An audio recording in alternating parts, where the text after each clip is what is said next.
You know, I love podcasting. I have since 2006, back when you had to use like a Dixie cup with string to make the thing work. And that's why I'm so excited that we recently moved Mysterious Goings On to Anchor FM to record our podcast. I gotta tell you, I don't regret it a bit. If you haven't heard about Anchor, it's the easiest way to make a podcast. Let me explain.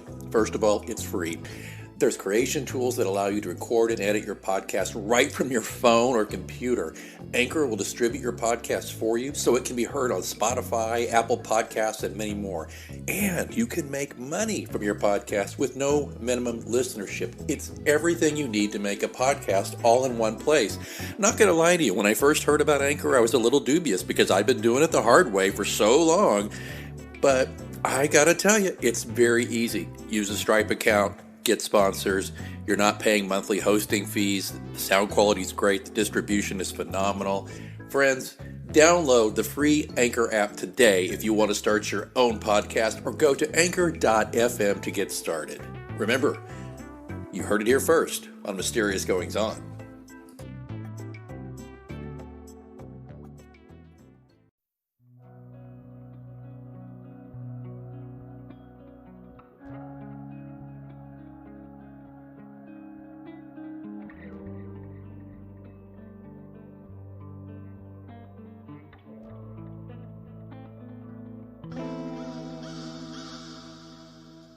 I'm Alex Greenwood. Welcome to Mysterious Goings On.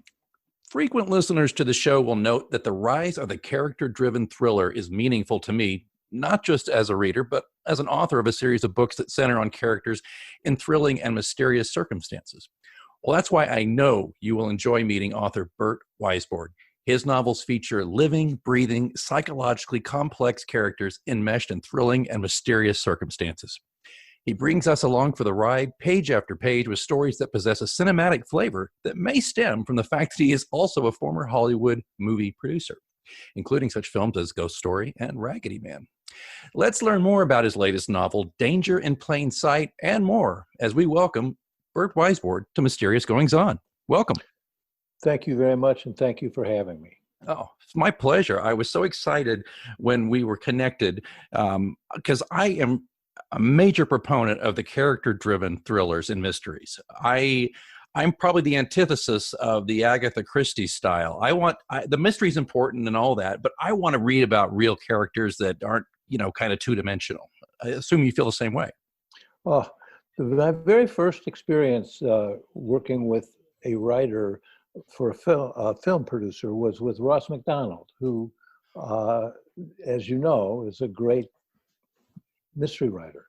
And he really taught me a lot about how you can have complicated plots that are still character driven. And I will never forget these long meetings we would have where we would go over a book that he had written. It was The Instant Enemy.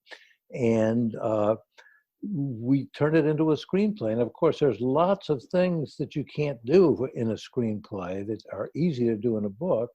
And he made it really a beautiful job of making these people come alive, so that a lot of the detail from the book wasn't necessary for the screenplay.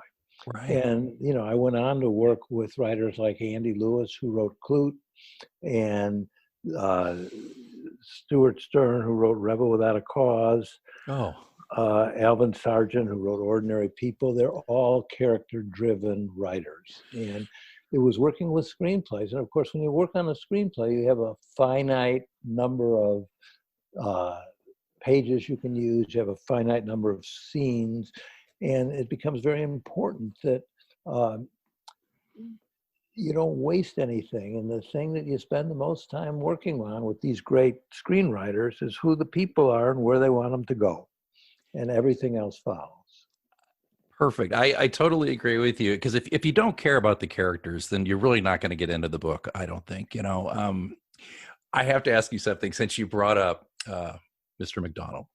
I'm reading Danger in Plain Sight, and I come across a character named Lew, spelled L-E-W. Now, come on. Am I making the right connection here or no? Yes, you are. So you named Callie's son after after Lew Archer. Lew Archer. Oh man. See, I love it when I figure these things out correctly. I love the little Easter eggs. You have it exactly right. All right, good. Well, folks, if you haven't read any Ross MacDonald, check it out. Lew Archer, I think he started was it the 40s that Ross MacDonald started his heyday? Yeah, I think that's right. Blue City, long time ago. Yeah, and he had a large series of books with the Lew Archer books, and it's got kind of a Philip Marlowe flavor. He might have even based some of Lew on Philip. I don't know. I know we're not here to talk about Ross, but I just had to, since you brought that up, because he's a favorite of mine. So I just wanted to bring that up. I'd love to talk about him too. I mean, he was a wonderful man, and it was a great formative experience for me.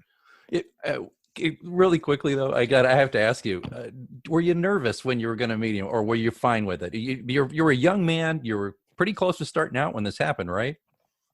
Yeah, I was just 26 or 27 years old, and I came to the Coral Casino to have lunch with him in Santa Barbara, and I was very nervous. But, he made me comfortable, and before long we were talking, and we never stopped talking for years. Oh, man. So he just put you at ease right away. Yeah. And oh man, that's wonderful. It's wonderful. Well, and it's so evident in your work reading it. And now I've got, and I always jokingly say this to authors I enjoy reading is that I meet on the show. It's like, thanks a lot. Now my stack by my bed table is going to grow by 3 or 4 more books, but definitely. But just in that thinking, and I know I'm kind of putting the cart before the horse, but while we're talking about this, we're talking about Lew Archer a little bit and Ross MacDonald, the hard-boiled school. I wanted to just say to you, it kept getting in my mind that your book is delightfully written, and it's the style that I kept, and bear in mind, I was reading it before I really delved too much into your backstory. I just wanted to read the book first. But the style it seemed to me a close relative to a hard-boiled narrative, because there's elements that are stated matter of fact, yet they're fleshed out in charming detail. You've got this, I don't know how you do it. You've got this balancing act between kind of that steady narrative of these are the facts, that's what's going on. But then you have these delightfully written scenes. In particular, I've marked a few, but where there's great descriptors, particularly about food and those things. So I just wondered, is that something that you consciously do? Yeah. I mean, I spend a lot of time making sure that readers know what I'm thinking about and looking at. And, I stress looking because my background's in movies. And so a lot of my writing is unconsciously based on images in movies, and those need to be described in order to really understand them in a novel. Well, let me step back for just a moment, just so folks understand. The book we're talking about is your latest. Now, this is a new kind of chapter, pardon the pun, for you, because you had a series previously to this, right? Yes, I had a Corey Logan trilogy, three books. Okay, and are those done at the trilogy level, or are you just taking a break, or how do you feel about that? I took a break, and I love to write, and I hope I'm able to go on and write at least 3 Callie James books. This is the first one is the one you read. And then I'd like to go back and write some more Corey Logan and Abe Stein. That's the 2 characters in the Corey Logan trilogy. Yeah, I noticed that. And you've got Callie and Cash in this book here. You like to partner them up, your characters? I do. And I like them to be very different kind of people. This is, they become couples that you just don't expect that until it happens. And then it's very sort of rewarding. In my own series, I found that after the first book, I went beyond a trilogy actually. But after my first book, I realized my lead character needed a buddy. He needed somebody who was also kind of the yin to his yang, that kind of thing. But they complemented each other. But so I developed this character who became a fan favorite. I dare say more so than even the lead character of the actual series, but. That's wonderful when it happens, though, isn't it? I mean, you don't expect it. Yeah, I always say that that character is kind of like that bit of spice in the gumbo that really makes it, you know. So Absolutely. In both books, let's talk about Danger in Plain Sight, because, I had this idea of this woman who was, very able in her restaurant and yeah, very, in charge and competent, but not very good outside of her restaurant. And just very shut down in her emotional life and because of her history. And I had her hire a bartender who was exceptionally able in the world and was in fact a smuggler and one other thing, and very good at, doing, I mean, she not a drug dealer ever, but, you know, rugs and cigars and all kinds of other uh, things, moving them in and out of different countries. And he uh, takes advantage of her restaurant to move some ivory. And these are Natsuka, which are, the Japanese wore them on their kimonos to hold things. And they're very rare. And he brought a bunch of them, and she caught him, and she sent him to jail. I mean, this was a mess, and she never wants to see him again. And they couldn't be two less likely people. And then she needs help, and he's the only one that she knows that really is able to move in that world. And it's a very unlikely team, and they fight all the time, and they end up falling in love. And so that was really the challenge of this book. yeah. You're talking about Callie kind of hiding out in her restaurant, a French restaurant. And the book kind of goes from her long gone 14 years ago ex-husband, basically father of Lew, and he shows up needing to hide out for a couple of days, and there's potential, there's some bad guys after him, some terrorism things, but it just starts to spin from there. And that's what I love about this book. You do have kind of a flashback, and then you get right into it, and it starts rolling. And this is what I like. I think it's great in a thriller, especially a thriller that gets it done in a couple of hundred good pages, is you don't stop rolling with this story. I actually was delighted with how fast this book moved. I didn't expect that, Really? because they're complicated people, and I did spend some time developing them. But once they get together, the way they talk to each other, it just moves very fast, and I really enjoyed that. It's really evident that those characters took a life of their own with you when you were writing it, and so it was a joy to read. Thank you. Oh, sure. It took you, how long did it take you to get this one together? About a year. Okay. Maybe a little more, but about a year. What I do is I write and then I rewrite, so that, but I would say within a year I had the book, and then I had a little more time to polish. I one feature I see with a lot of character-driven thriller authors is that they seem to get a germ of an idea and they just kind of see where the characters take them. But maybe you're not. Maybe your process is different. Do you have it all kind of outlined and plotted out, or? No, I don't. And a lot of people ask about that. I think partly it's my experience developing screenplays, because as a producer developing screenplays, what you're doing all the time is you're working out the stories.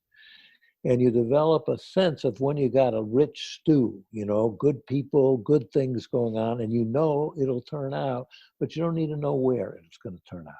And part of the fun is letting it take off and just seeing where it turns out. And that's the way I write, which I make sure I've got enough going on so that I know that these people are going to be interesting and fun together, and then they take over.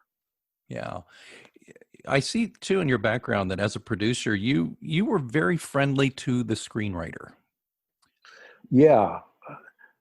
Am I interrupting you? No, not at all. I other than to say that you seemed like you were very protective of the screenwriter and their work. I had an instinct, and I don't, to this day, it's one of my best ideas, and I don't know where it comes from. When I first came out to Hollywood, I didn't know anybody. This is 1975. And I did know that Writers Guild minimum for a feature-length screenplay was $9,600. Now, I didn't know anyone. I didn't know how I was going to get in the business, but I knew I could raise $9,600. And that would be the way that I would make deals with very accomplished screenwriters, but I would protect them. I would give them things that other people wouldn't give them. I would make sure that they weren't rewritten without having the opportunity to do the rewrite themselves. I would let them be co-producers. I would make sure that they were involved in the decision making, like the directors and the cast, and really include them in a way that most screenwriters aren't included. And writers loved that. They kept coming back, and they really liked, you know, the way I worked with them. And that's the way my whole company succeeded. And again, I'm not from Hollywood, obviously, but for everything I've read or everything I've seemed to glean from reading about Hollywood is that's very rare. That kind of attitude from a producer. I've read stories of directors. They don't want screenplay writers on the set. Sometimes they don't want them to have any real involvement with casting or directors, and that. So it sounds like you're absolutely right. Okay. And I got called on the carpet a couple of times by studio executives telling me I couldn't do this and I better stop doing that. No, they really, you know, writers were at least then. I think writers are much better treated now. Yeah. But back then, you know, it was not uncommon for the star to bring a friend in to rewrite the screenplay, even though they had no credentials, you know. And to protect the writers was really important to me. And it's better now. I don't get the credit for that, but it's better than it was then. Well, obviously you had an effect. I have to ask you, and I want to get back to Danger in Plain Sight and writing really quickly, but if I could just take a little detour about producing. I happen to have enjoyed Ghost Story. I first saw it when I was a kid, very young kid, and it scared the heck out of me, and I loved it. And you were the sole producer of that, as far as I could tell, right?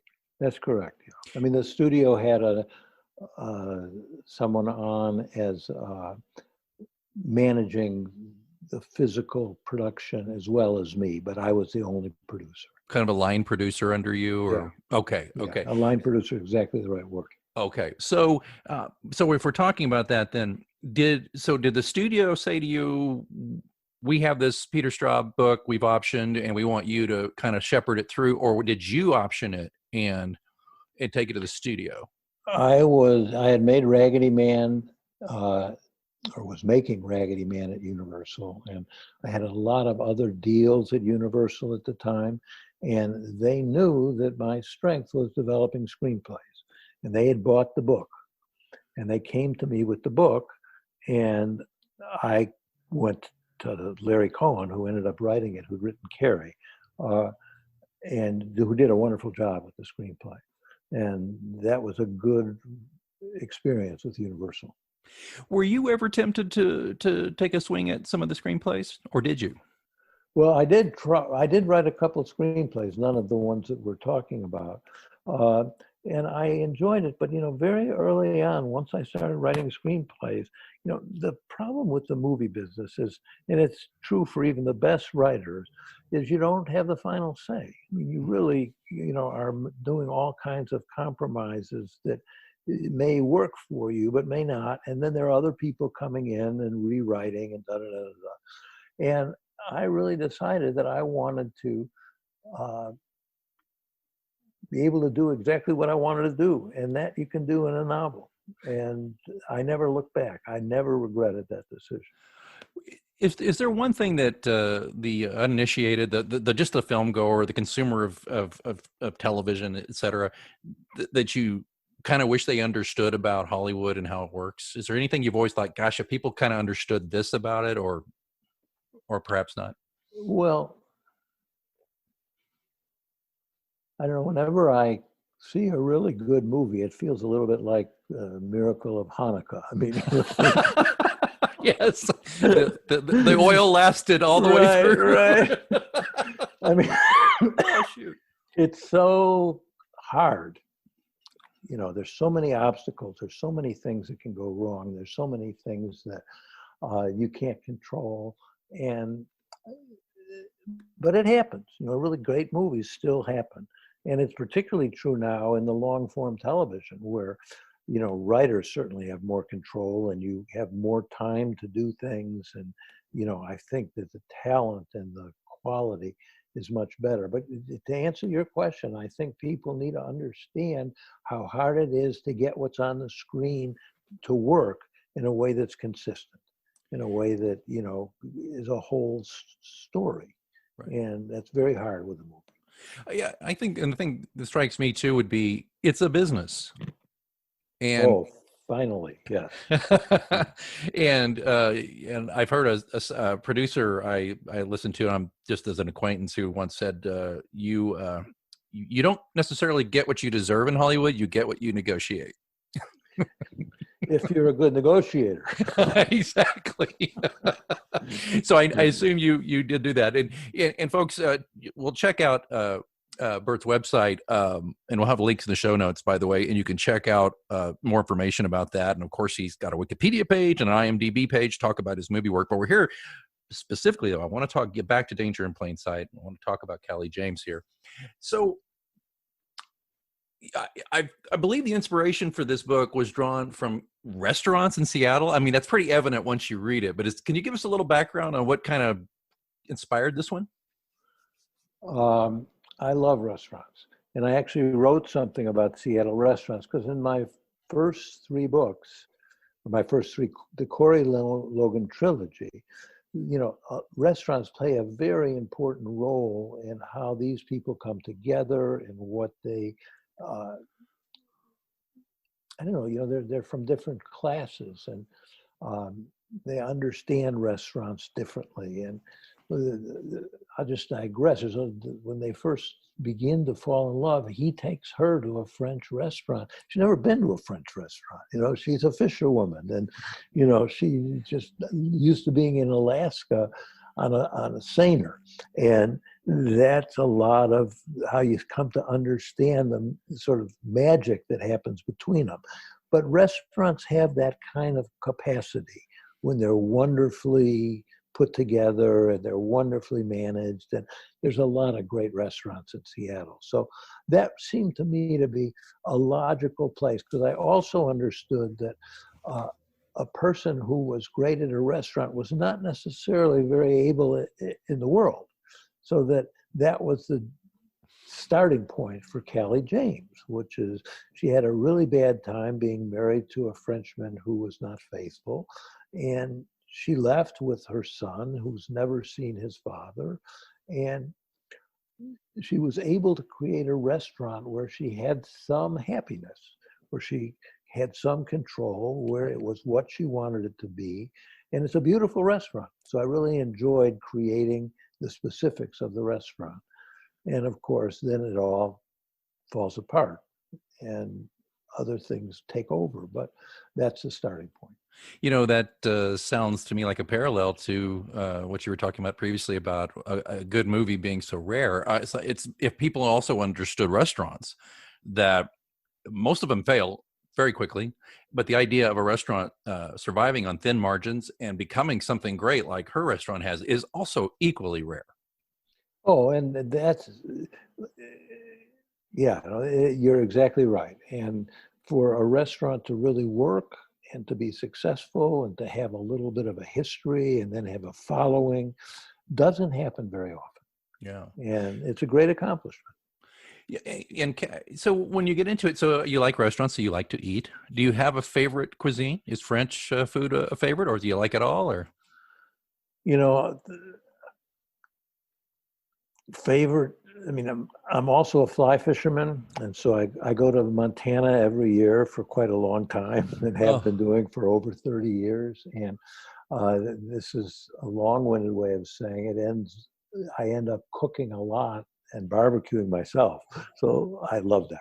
I just love that. Oh, me too. When I'm not doing that in Montana, I love being in restaurants, and the restaurants in New York City or in Seattle are extraordinary. It's great. It will be so lovely once things get somewhat back to normal to go out to a restaurant again. It's amazing. Oh boy, do I miss that. I just, you take for granted, or I did. I took for granted just the simple elegance of a menu and being seated and nice lighting and a little music and all of these things. And the way they take care of you, you know, in a good restaurant, you are really taken care of, and it seems effortless, and it's not. It's not at all. It's not at all. Kind of like writing too, as a matter of fact. You know, that's the other thing too about talk about control, right? Authors, and like you said previously too, after making movies, which are a huge collaboration and a compromise out the you know what, you get to be the sole, pardon the term, but you get to be God over the book. You can, it's all on you. That's right. And I like that too, is because I like to be able to control the narrative, see where it's going. I can be a little indulgent, but you know, hey, that's okay. It's your book. Yeah, it's okay to make your own mistakes. You know, that's why you're doing it. Well, then I have a PhD in that, so I think I'm pretty good. So let's join the club.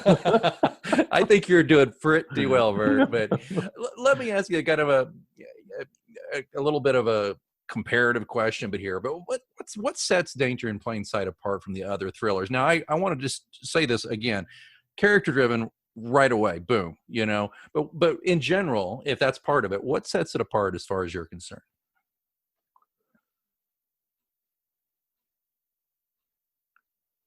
I think it's just how different all the people in the book are. I mean, it's just a very odd combination of people.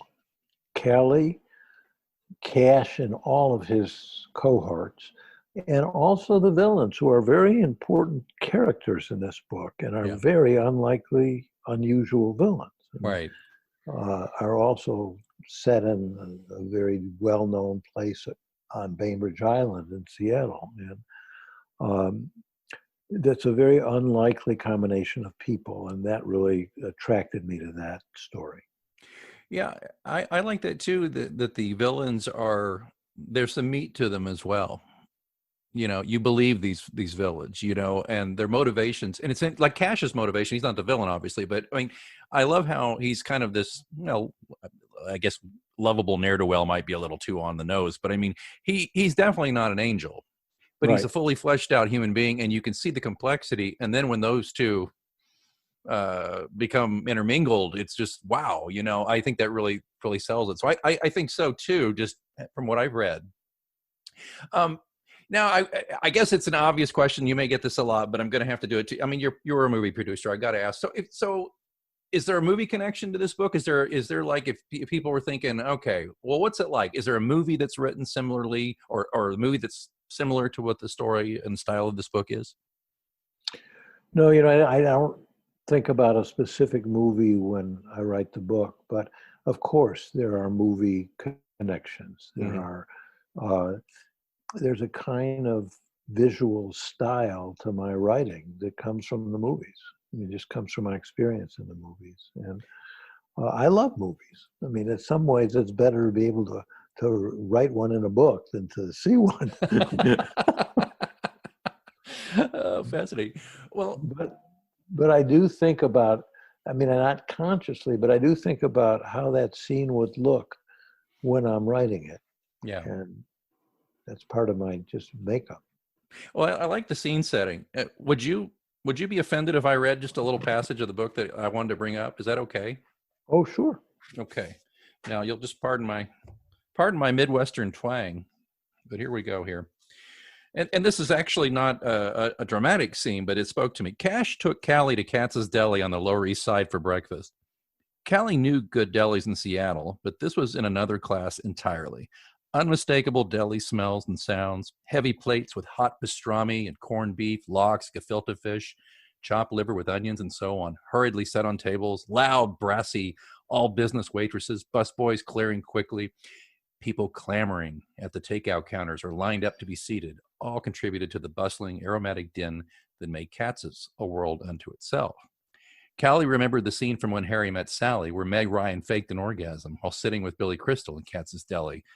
The spot was well marked now. The sign hung from the ceiling with a red arrow pointing down to the infamous table, which sat in the middle of the busy room.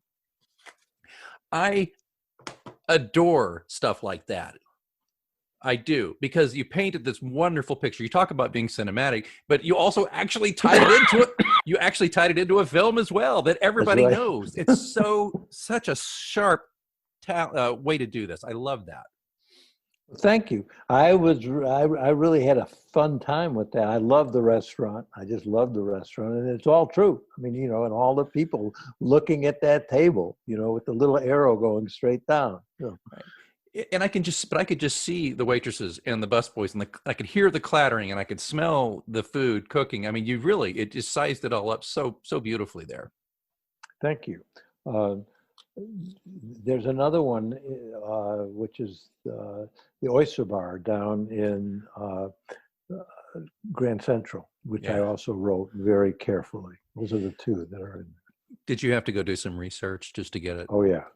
For the Oyster Bar, I really had to go to the saloon for a lot. Yeah, I keep telling my wife that I've got to get back down to Key West and the Caribbean and research my next book. But and I was going to ask you that too, because that tends to work for me. I'll even just go on a vacation somewhere, and part of my vacation I'll spend getting to know the local area, and I'll make some notes. Like my second book is set in Key West. Well, that's where I honeymooned. I've been to Antigua. I've been to Curacao, and I start kind of working those locales in. New York City. I finally got to New York City later in life. Does that happen to you? Is it a byproduct, or do your travels kind of work their way subconsciously, or is it something you consciously say, "Wow, this was a great place I went on vacation. There's something interesting here I can use." Ever happen? Yeah, a little bit. I lived in Paris for a while, and French stuff turns up in a lot of my books in different ways. They're not set in France. I did write a screenplay that had a lot of France in it. I'd like to do more of that. I really am sympathetic to what you do, but I was so taken with my, living on Bainbridge Island and in Seattle, that really was the main focus of all of my books, except for I wrote another book called In Velvet, which is set in Yellowstone Park. And I spent a lot of time in Yellowstone Park, fishing and with my family. And that's, as I think about it, that's a perfect example of what you're talking about, because not until I spent some time in Yellowstone that I understood what a powerful, important sort of setting it was, and how I could use it for a wonderful book, or what I hope was a wonderful book. And I would like to do more of that. Yeah, and I'm obviously not the first to say this, but I think a setting done right becomes a character in itself. Absolutely. So I love to plumb those depths. So now you got me thinking. Is it Norman Cousins? River Runs Through It. You got me thinking of that one now with your fly fishing. Oh, I love that book. Isn't it fantastic? Have you? And I've got to ask you this, and I often do this to my guests, and they're like, I didn't know there was going to be a quiz. But have you read any Jim Harrison, from the late Jim Harrison? Oh, yeah. Okay. I love Jim Harrison. Well, he's one of my all-time favorites, and I got for Christmas, I got two of his newish compilations I hadn't read, and I want to tell you something, Burt. I saved them, those little essays that appeared in magazines and etc. I save them and I savor them, and I enjoy them, and I only allow myself to read them when I'm distinctly reading for pleasure, and I'm definitely in range of a refrigerator. Because it always makes me so damn hungry. But I wondered about that with you. If that was a feature too, that kind of ideal. Just to stick with Jim Harrison for a second, he was a big influence on me. I mean, I thought he was a very important writer for me. That's just to second what you're saying, I think. And I especially like a lot of the short stories, the little. Yeah. Did you? What did you think of Legends of the Fall? Well, the guy who wrote the screenplay Legends of the Fall also wrote Raggedy Man, so I knew him. And the movie never really quite worked, but the book seemed quite good to me, really good. I wondered, because I didn't think it quite lifted off completely, the movie. There's some good moments, I think. I agree with you. With you. And I'm very wary being critical of fellow writers, really, because I know how hard it is to work. But I just, of course, I have to think, as you've already signaled, that there's a lot of cooks in the stew, right? So Yeah. Who knows how many drafts that went through? Yeah, and I don't know how much of the failings of the movie were from the writing of the screenplay. I never read the screenplay, so I really don't know. And Hmm. it's often many different things. But I agreed with you. There's some way that the movie didn't quite do what the book did. Yeah. All right. Well, as we're getting to the end, and which just saddens me because I'm enjoying this conversation immensely, but I wanted to ask you two more questions. Just one last movie question right now. What do you think about Hollywood today? What they're putting out today? How do you feel about that? And of course, we can't even probably get into how movies are consumed right now because of the pandemic. But I would frankly rather just hear, what do you think about, pandemic aside, the output of Hollywood the past 20 years or so? Well, it's changed enormously since I was there. That's part of the reason I left. I mean, it started, I mean, this is oversimplifying, but it started with Star Wars when kids came to the movies, they saw the same movies 3, 4 times, and suddenly the box office was so much bigger. And the movies made a shift where they were really designed for kids. Yeah. You know, and it happened in a slow and unconscious way, I think, but that was part of it. And, uh, you know, the thing that I look to for a positive side of that is that TV became much better. Yeah. There's all this long form television now. There's all the Netflix and Amazon and, you know, any number of outlets where you can get really very high quality movies on TV, and they're often longer than movies. And you have a lot more, you have a lot of very talented movie people who've left to do television because of that. So, I mean, the short answer to a long story is that I think the quality of movies have changed dramatically, and they're much more, you know, commercial in a sense that really doesn't interest me that much, and it's for a different audience. But a lot of that has been picked up with very fine, you know, long form television. I have to agree. It seemed like the merchandising as well played a role in the Yes, films, I would assume. that's right. And Star Right. Wars was the bellwether for that as well, probably. So there's that. It seems like I had to declare a moratorium. I did this recently. I just said, look, I'm not going to another superhero film. I'm just not. Yeah, you got to have a different mindset, a different age to really love that stuff, and I never did. Yeah. So there's that. All right. Well, I appreciate that, and I agree with you about television. I don't know if you've seen the Harry Bosch. Yeah, I do, and I like his writing too. Oh, me too. I think Titus Welliver does a really nice job bringing Harry to the screen. I thought he did an exceptional job, and I thought it was a real, I mean, he added something. It wasn't all in the book. I mean, it's something that he brought to it. Yeah, including the tattoos, I think. Yeah. And he's just like, I don't give a crap. I'm going to have tattoos. I'm not covering them up. And I thought, all right, fine. Okay, but the last thing, so to the writing, you obviously get a lot out of it. It's obviously something that drives you now, and you're a creative person. I'll ask you a quick process question though. Do you write constantly, or do you kind of get it all together and let it just kind of run out in 3 months and you got a draft and put it away, come back? Or do you write every day, no matter what you're working on? How does that go for you? Except right now when I'm actually involved in publishing this new book. I'm self-publishing, and I formed a company to do that. And I'm also reissuing all of the other 4 books that I wrote. So there's 5 books being published, and that's taking my full time. And it's the only time in many years that I'm not writing all the time. Normally I write every day, and I write, at least 4 hours, probably more than that. And I love that. I mean, that's very satisfying to me. And I do a lot of rewriting, so I'll go back and write what I wrote the last 3-4 days, and then I'll go forward, and that's my process. I like it. Do you, if you were to, I mean, obviously we're talking about Danger in Plain Sight, but so would you like everybody to start there now that they're interested in you and what you're doing? I'd like them to start there. And if they like Danger in Plain Sight, I'd like them to go back and read Inside Passage, which is the first of the Corey Logan trilogy. And I think those two books are in some ways very similar. Not the content, but some of the things that motivated them. And they're both character-driven thrillers. And I think people who like Danger in Plain Sight will like Inside Passage. Sounds great. Anything I didn't mention that you'd like to squeeze in as we wrap this one up? Well, I'd love for people to come to the website and take a look at some of the things that are in there and some of the things about the other books. And that's BurtWeissbourd.com. It's BurtWeissbourd.com.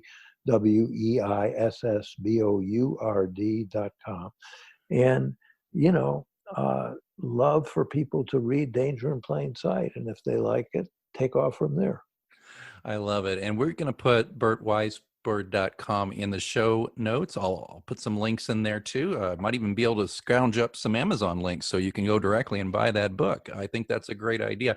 Folks, I've read it. I recommend it. Danger in Plain Sight. Burt Weissbourd, thank you so very much for being here on Mysterious Goings On. Thank you for doing this. I've really enjoyed it. Oh, me too. And remember, folks, our entire archive of author interviews, monologues from yours truly, and more are available at mgopod.com. And again, that's where the show notes will be, at mgopod.com. So until next time, I'm Alex Greenwood. Keep reading.